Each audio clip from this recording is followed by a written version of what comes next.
Bienvenidos a nuestro curso virtual de Economía. Les saluda el profesor Andy Ortiz Tomasco. Recuerda que la consigna de esta semana es: soy generoso cuando ayudo a mis compañeros. El día de hoy vamos a conversar brevemente sobre la inflación. La inflación podemos definirlo como el aumento general, sustancial y sostenido del nivel general de los precios en una economía. Hay que entender bien este concepto, porque no es que yo voy al mercado y de pronto veo que el kilo de arroz está 10 soles, pero mañana voy y ahora se encuentra a su precio habitual, supongamos 3 soles. Ahí no estamos hablando de una inflación, ahí habrá ocurrido otro fenómeno. En este caso, para que exista inflación, los precios deben mantenerse con tendencia a la alza, de manera sostenida y general, sobre todo en los productos de primera necesidad. Esta inflación es estudiada y determinada por el Instituto Nacional de Estadística e Informática. En el Perú, el INEI se encarga de determinar en qué momento se tiene una inflación o en qué porcentaje va la inflación en el país. Eso lo hace a través del índice de precios al consumidor, o por sus siglas IPC. El índice de precios al consumidor mide la variación porcentual de la inflación de los precios en los productos de primera necesidad, es decir, de la canasta básica familiar. Por lo tanto, a través del índice de precios del consumidor se puede determinar el porcentaje de inflación. ¿Cuáles son las causas para que se genere una inflación? ¿Por qué ocurre una inflación? Bueno, podemos mencionar la emisión orgánica como causa principal. Para eso tenemos que saber qué es la emisión orgánica. La emisión orgánica se refiere a la fabricación y distribución del dinero por parte del Estado. En este caso, el BCR, que se encarga de distribuir este dinero, crear el dinero y procurar la estabilidad de la moneda. Pero en la emisión inorgánica se crea dinero de más, por lo tanto circula más dinero en la economía. La gente tiene más dinero en los bolsillos y quiere comprar más recursos, pero los recursos, los productos, se han mantenido constantes, no ha aumentado la producción. Por lo tanto, el precio de ese producto, según la ley de la oferta y la demanda, tiende a subir y ya se generó una inflación. Caso contrario, puede darse cuando hay mayores costos de producción. En este caso no tiene nada que ver el demandante ni la emisión inorgánica, sino que ahora, para que el producto llegue a los mercados, cuesta más, ya sea por el transporte, por la extracción, por la producción, entre otros aspectos. El precio final de ese producto va a ser más elevado en comparación a épocas anteriores, entonces ya se está hablando de una inflación. Otro factor que muchas veces suele dejarse de lado es la especulación, pero es muy importante. Lo podemos evidenciar ahora en plena pandemia. La especulación se refiere a las suspicacias, a las expectativas, a los comentarios que se van haciendo, ya sea malintencionados o no, para subir el precio de los productos, de tal manera que el vendedor salga beneficiado. En este caso también va a ser perjudicado pues el comprador. Por ejemplo, en plena pandemia se especuló mucho con los productos de limpieza. Y la gente empezó a comprar jabones, alcohol, lejía, un montón de papel higiénico, nadie sabe para qué. Y al final, los vendedores empezaron poco a poco a subir el precio. Se estaba generando una leve inflación. El alza de los precios internacionales, y yendo a un aspecto más externo, también puede ser importante. Supongamos que para el transporte se requiere pues combustible, y ese combustible lo compramos de otro país. Si el petróleo en otro país sube de precio, de todas maneras los comerciantes nacionales van a tener que comprarlo para poder distribuir los recursos, solo que a un precio mayor, y el producto final va a tener que ser también un precio mayor, porque se ha gastado más en combustible, por ejemplo, ¿no? Y puede ser precios internacionales de otros insumos también, sobre todo metales, tecnologías. Y por último, el déficit fiscal. El Estado, en algunas ocasiones, puede tener más gastos que ingresos. Ha generado muy pocos ingresos, pero ha gastado en diferentes obras públicas que no le retribuyen dinero al Estado.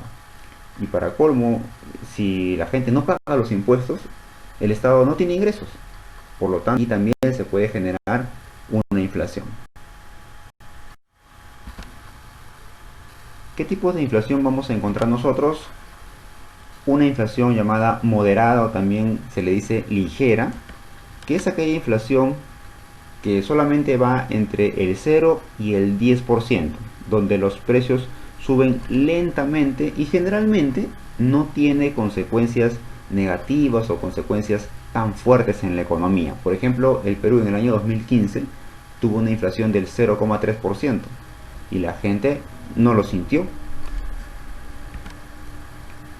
Luego tenemos una inflación galopante, también llamada inflación ordinaria, en los cuales sí los precios van a subir rápidamente. En este caso se puede trabajar cifras de entre 2 a 3 cifras. Por ejemplo, ¿no? Una inflación que va del 10 hasta el 999% anual, anual. Lo vivió Argentina, por ejemplo, en el año 2002 con una inflación del 40%. Y por último, la tan temida hiperinflación, que es aquella en la cual si la economía está a punto de colapsar y la inflación crece rápidamente y supera los 1000% anual o el 50% mensual. ¿Qué quiere decir 50% mensual? Que si por ejemplo el día de hoy el tarro de leche cuesta 4 soles, el próximo mes va a costar 6 soles. De esa manera. En el caso del Perú, en el año 1989, se vivió una de las peores crisis. La hiperinflación llegó al 2775% en el Perú. Las consecuencias de una inflación son variadas. Y por ejemplo podemos mencionar la desconfianza. En general, las personas, por ejemplo, van a desconfiar de la economía y solamente van a dar prioridad a los productos de primera necesidad. Y otros países también van a desconfiar y no van a querer invertir en el país que tiene inflación, van a optar por otro país que se encuentre bien económicamente. Se pierde el poder adquisitivo del dinero. Tú puedes tener mucho dinero, pero como los precios están tan altos, no puedes comprar casi nada. Se disminuye el salario, y hay que considerar que estamos hablando del salario real, relacionado con el poder adquisitivo, porque aumenta el salario nominal. El salario nominal es la cantidad numérica que tú ganas. Puedes ganar millones y millones, pero te sirve para comprar 2 panes. Ese es el salario real. Disminuye el salario real. Aumenta la velocidad de dinero circulante. Hay mucho dinero circulando en la economía, pero ya prácticamente empieza a devaluarse. Ya no tiene valor, pierde su valor. Y la gente empieza a buscar otro dinero, otra moneda, incluso de otro país, que tenga más valor que esa. Por ejemplo, el dólar. Eso se le llama dolarización de la economía. En algún momento lo hizo Ecuador. Ecuador maneja dólares. Un peso ecuatoriano equivale a un dólar norteamericano. Ya en la transformación actual se ha dado así, ¿no? La especulación y el acaparamiento. Como los precios están muy altos, la gente prefiere, los vendedores prefieren guardar esos productos, acaparar esos productos y venderlos juntos con otros productos que no tengan mucha demanda. Disminuye la capacidad de ahorro, claro, porque todo tu dinero, la gran cantidad de dinero que vas a tener, vas a verte obligado a gastarlo en productos de primera necesidad. Por lo tanto, ya empieza a sacudirse el aspecto social. Aumenta las tasas de interés, los trabajadores cada vez se empobrecen. una baja inversión nacional y extranjera, y las huelgas van a ser continuas. ¿Qué políticas antiinflacionarias puede aplicar un Estado para solucionar esta crisis? Por ejemplo, disminuir la masa monetaria. ¿En serio? Claro que sí. ¿No ves que mucho dinero en la economía y poca producción ha generado esta inflación? Un paso radical es disminuir la cantidad de dinero en la economía, que no circule mucho dinero, aunque en un principio sea muy fuerte y pueda generar una inflación aún mayor. Con el paso del tiempo la economía se regula sola y eso se ha demostrado. Aumentar la producción. El Estado puede invertir dinero, puede crear empresas, puede generar puestos de trabajo que aumenten la producción. Cuando hay más producción, el precio tiende a bajar. Aumentar los ingresos estatales. ¿Cómo se puede aumentar el ingreso de un país? Por ejemplo, vendiendo sus empresas. Es una salida bastante rápida, emitiendo bonos de acciones de las empresas para que otros países o extranjeros puedan comprar y participar de nuestra economía. Y cambiar las expectativas de los agentes económicos, tanto de los compradores como de los vendedores. Dar fe de que las acciones que se están tomando, porque se tienen que tomar acciones, van a solucionar el problema. Si el Estado se queda de brazos cruzados y sigue generando más y más dinero para tratar de subsidiar a la población y que no gaste mucho en los recursos, la economía va a fracasar. Por lo tanto, tiene que tomar acciones duras al principio, lo reitero, pero que van a dar solución, van a poder acabar con la inflación. Primera pregunta de la autoevaluación nos dice: si un causante del proceso inflacionario es el déficit fiscal, el Estado debe buscar, si el Estado ha gastado más de lo que ha ganado, tiene que tratar de generar ingresos, por ejemplo, emitiendo bonos o vendiendo acciones en sus empresas. La pregunta número 2 nos dice: ¿no es consecuencia de la inflación?